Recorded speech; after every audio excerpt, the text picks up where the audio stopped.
Usapang negosyo at tiwala. Ang istoryang ito ay istorya ng buhay ko. Pero sa usapang negosyo at sa pagtitiwala, sigurado sapoy ka dito. Kaya ang video nito ay para sa iyo. Tara, let's go!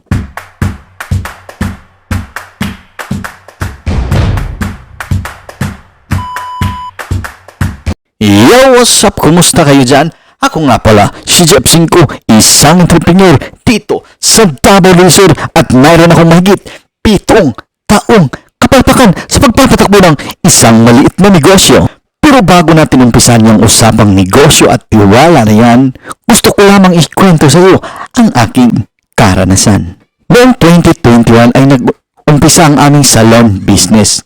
Noong last upload ko pala ay naikwento ko na kung gaano kabuti, kagaling, kalupit at gaano kabait ang aming bookkeeper.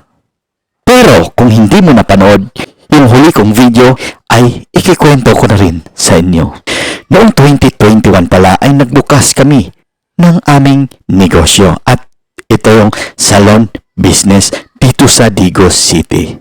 At kumuha nga kami ng aming mapagkakatiwalaan na bookkeeper sa panahong yon. Dahil dalawa lang naman kami ng aking asawa noong umpisa, kaya pinagkatiwala na namin sa bookkeeper ang mga legalities sa negosyo. At doon nag-umpisa ang aking kwento. Kung narinig nyo na ang una kong video, ay maiintindihan nyo na karugtong pala ito. Na-discuss ko na doon kung gaano siya kabait, kabuti, maging kaibigan, at siguradong mapagkakatiwalaan. Yung bookkeeper na yan, ang problema kasi doon ay dahil sa lubos naming pagtitiwala, dahil nga ay napakabuti at napakabait niya, ay kami ay naging biktima. Naalala ko pa noong mga 3 buwan mula ngayon, meron akong narinig ng mga balita patungkol sa kanya pero hindi ako naniniwala. Pero hindi ko akalain na sa lubos ng aming tiwala sa kanya ay tatarantaduhin pa niya kami at gawin niya kaming tanga. Naakala niya sa amin ay kaya niya kaming paikutin na gano'n na siya kagaling para kami ay lukuhin. Nagkakamali ka dyan. Mukha lang kaming bata kung inyong tingnan, pero sa aming puso at isipan, napakalaki na ang aming nalalaman sa mundo ng pagnenegosyong ating ginagalawan. Dahil nga sa ginawa niyang kalokohan, ay nangyari nga ang hindi dapat inaasahan. Hindi pala kami nakarehistro sa BIR hanggang sa buwan na to. At ang masama dyan, may penalty yan pag ikaw ay nadaanan. Lalo na nung nakaraang linggo ay nag-tax map na dito. Buti na lang nakaligtas pa rin ako dahil sabi nga sa aking bookkeeper na bago, kung nadaanan ka, ubos.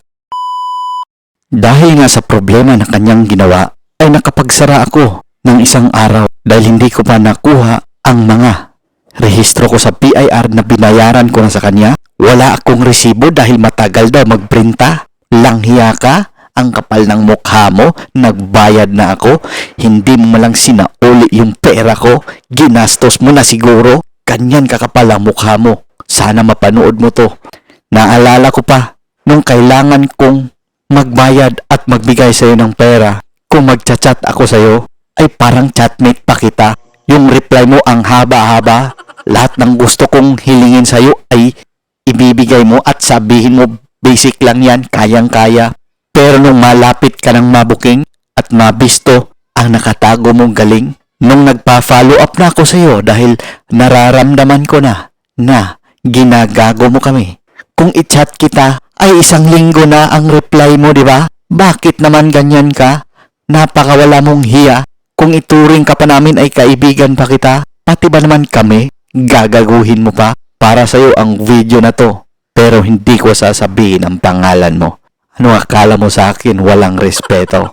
At dahil nga sa mga problemang iyon, ay gumawa agad kami ng mga desisyon. Naghanap kami ng solusyon sa problemang iyon.